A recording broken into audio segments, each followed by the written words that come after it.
Sarah, congratulations. Season 3 of Resident Alien. It Yes. must be great to be back. Oh, it's so good to be back. And just so you know, my partner, Darcy, Alice, and my partner in crime, she's coming back any minute now, just like season 3. Oh, there she is.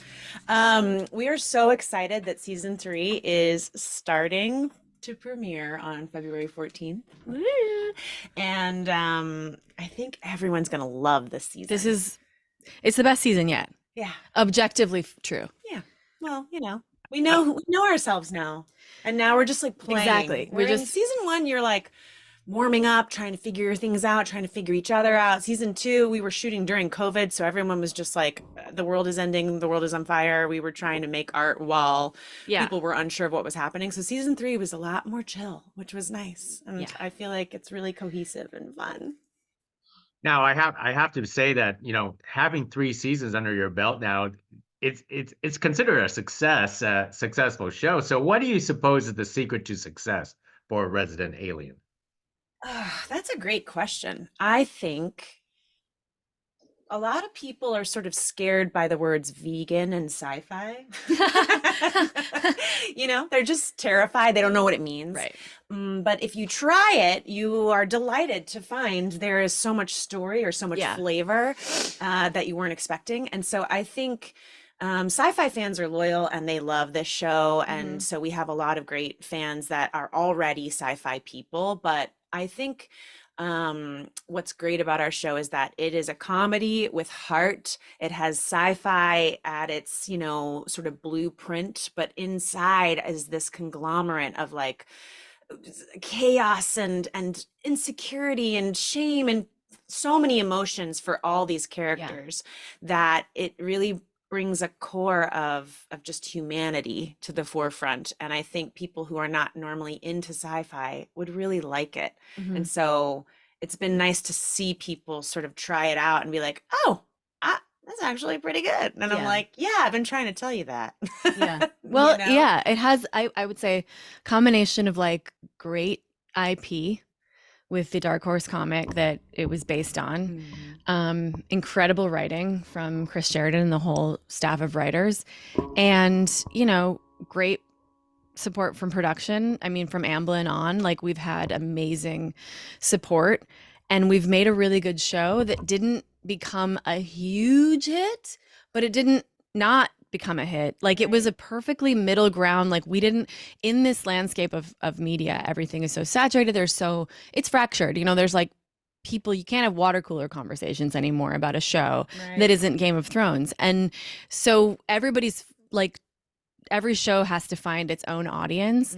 And I think Resident Alien being what it is, a sci-fi show, but with an amazing like character at its center and surrounding, like this show is finding its audience as it goes. It just continues to find an audience. I think we're still finding our footing. And I think that's why I'm so glad we're still alive and we're coming back for season 3 and people get to finally like settle in with us. Like if you're willing to check it out, I think you'll see, we go through our own bumps and try and find who we are and find each other. But by season 3, it just feels really, I don't know, it just feels really good. Yeah. It feels warm in here under this blanket. I can't imagine not.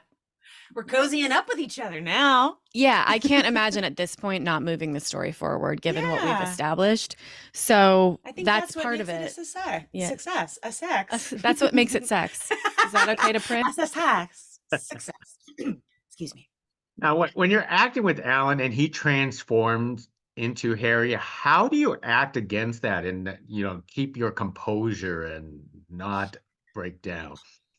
I like that is the biggest thing, I think, is that like the suspension of disbelief, because it's always been that if someone acted the way Alan Tudyk acts as Harry in your life, there is an amount of realness that we have to disregard. Like you wouldn't be like, okay, like you'd be like, literally, are you okay? Like what is wrong with you? Right. And I think that we've definitely gotten used to the character and our characters have gotten used to who Harry is. But I will say, for me, watching him get in and out of character is like incredible. One of the things that like really tickled me was when we were on set in holding and somebody came through and they were like, I've got bottled water, but I've also got sparkling if you guys want something from the thing.